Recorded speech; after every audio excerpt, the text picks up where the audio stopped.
Real estate broker Santiago Sanchez has filmed dozens of properties on his YouTube channel, but one house still haunts him to this day. On June 15th, 2015, Santiago uploaded a video unlike any other. From the very beginning, something was off. Gone was his usual confidence, replaced by nervous hesitation. The previous owners had abandoned the home overnight, claiming months of unexplainable horrors. They warned Santiago not to go inside, but he did anyway. Nos hemos desplazado a Michigan desde Illinois para grabar la segunda parte de la casa escalofriante que da miedo.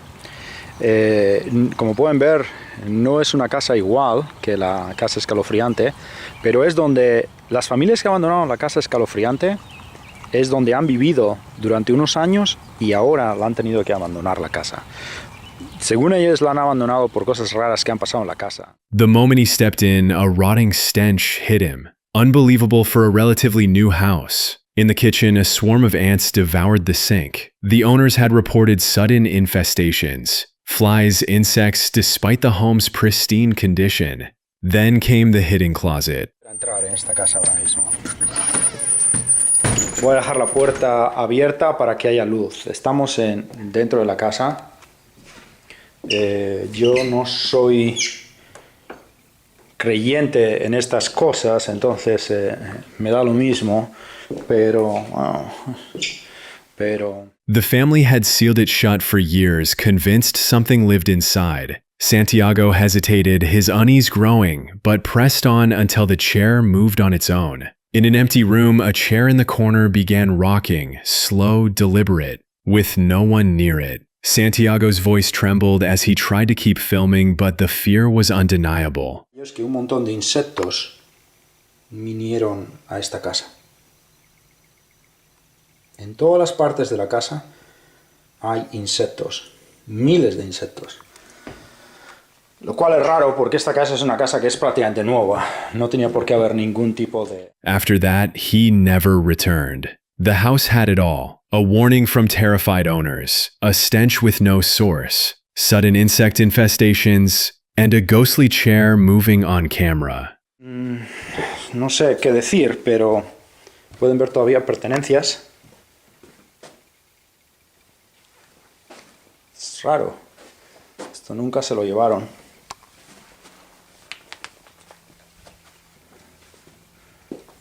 No quiero alejarme mucho de la puerta, la verdad.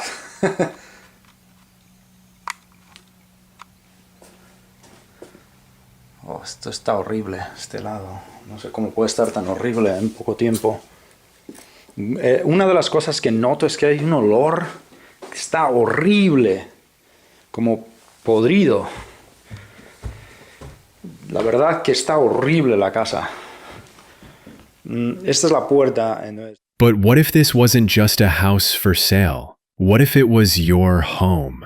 Would you stay or run?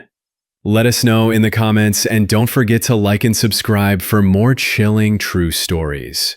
In a video that begins like a typical thrill-seeking adventure, two motorcyclists set off toward the infamous border of Area 51, one of America's most secretive military zones. Riding along dusty desert roads, the pair is visibly aware of the risk. They're entering territory long associated with conspiracy theories, government secrecy, and unexplained activity. As the camera rolls, they pass multiple warning signs before encountering a guarded outpost in the middle of nowhere. Guess what, camo dudes? We're back!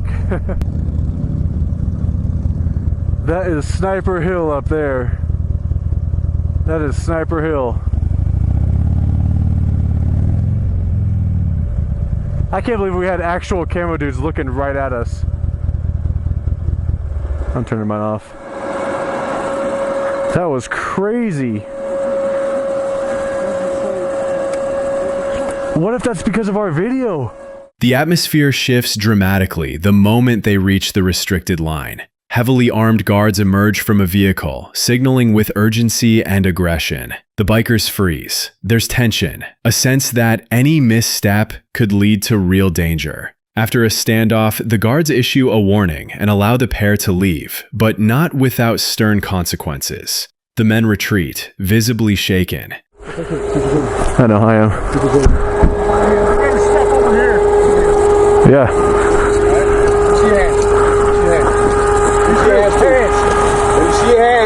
Put your fucking hands up. I'm not going to tell you again. Right. Turn around.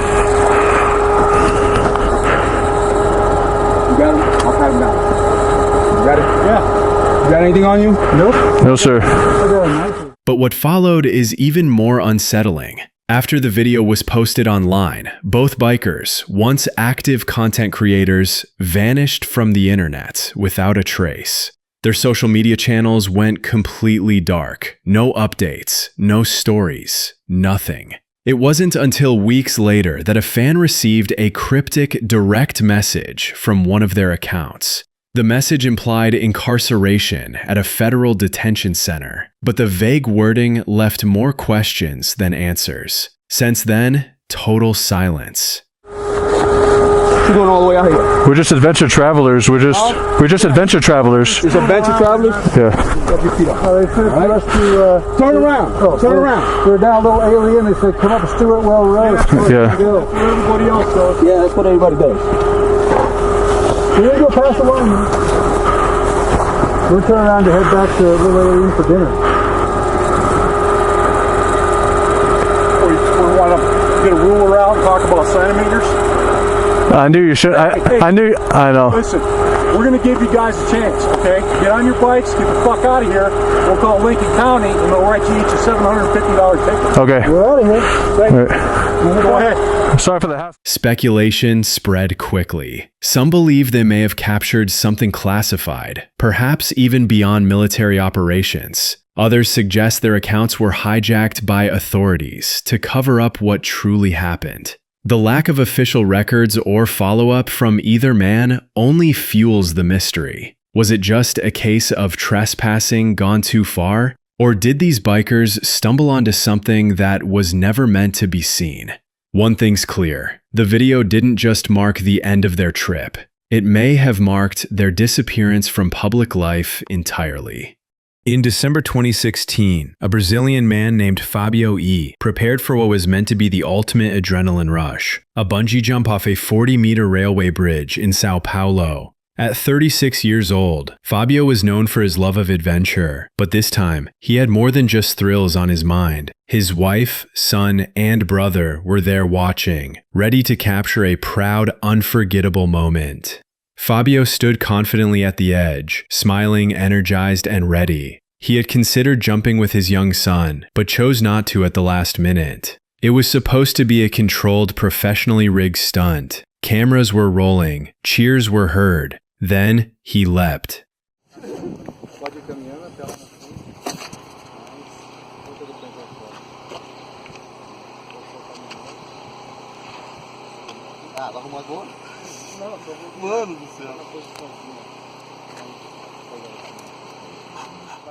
What followed was horrifying. Instead of rebounding midair like a typical bungee, the cord gave no resistance. There was no bounce, no spring, only silence, followed by screams. The cord had been mismeasured. Fabio slammed into the rocky terrain below in full view of his family. Emergency services rushed to the scene, but it was too late. He died instantly from the impact.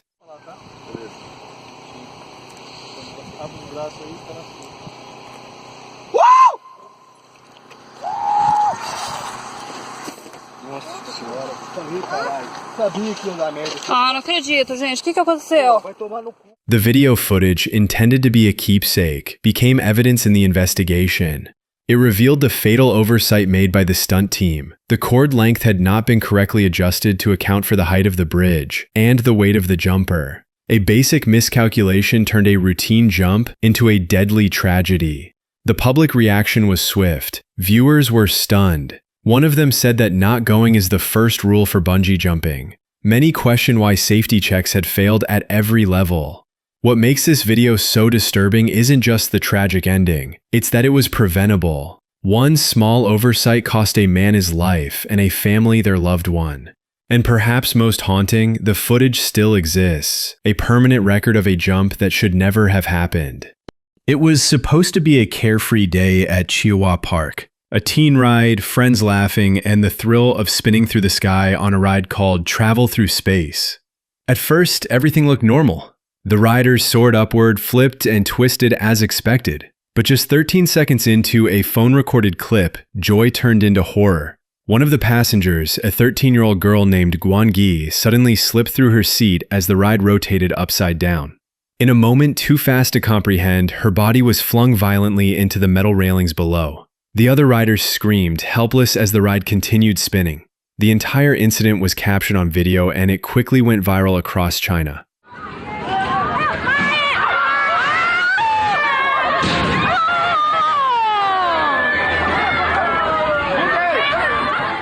Later investigations revealed shocking failures in safety. The ride was meant to have both a seatbelt and an overhead bar, but the seatbelt snapped mid-ride and the bar left a 7-inch gap, more than enough for a child to fall through. The operators hadn't noticed the defect. Worse, despite strict age restrictions, staff had also allowed Guan's 9-year-old cousin onto the same ride.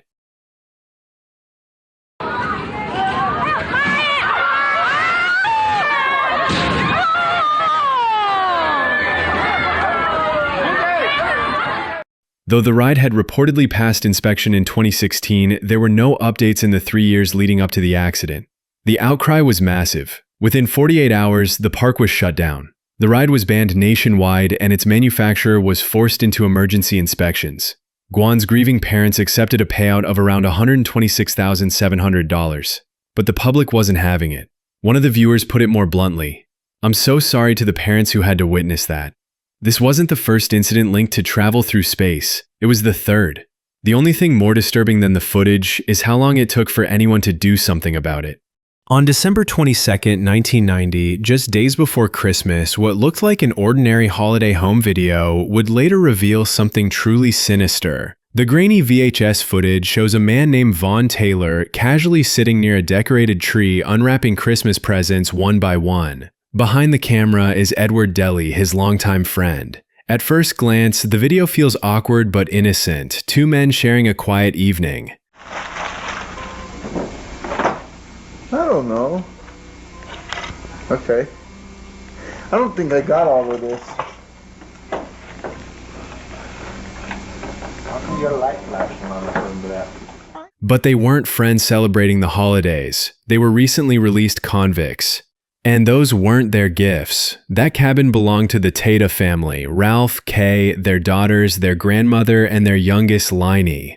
While the family was out doing last-minute shopping, Vaughn and Edward broke in. They weren't there to steal food or hide from the cold. They waited, with guns, gasoline, and something far worse in mind. The footage shows Vaughn opening the family's presents, name tags still attached.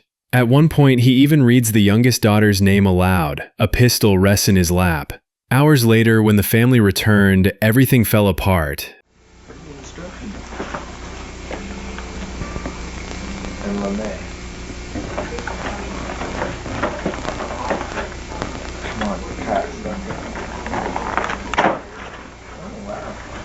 What is it? Baseball card.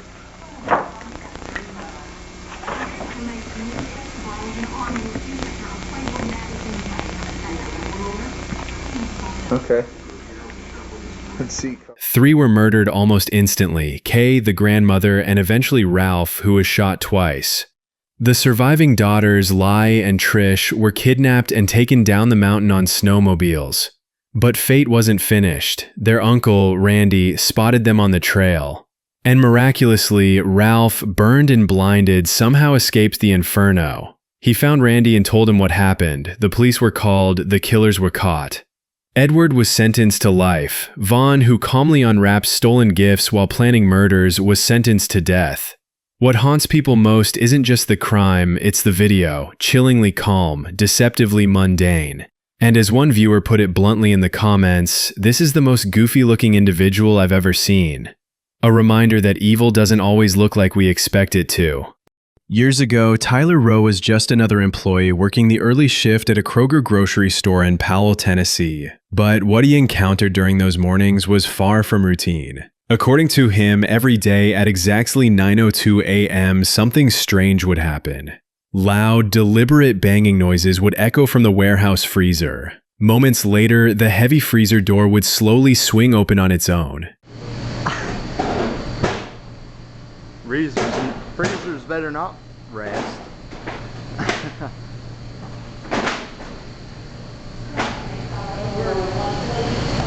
it comes. Is there a light?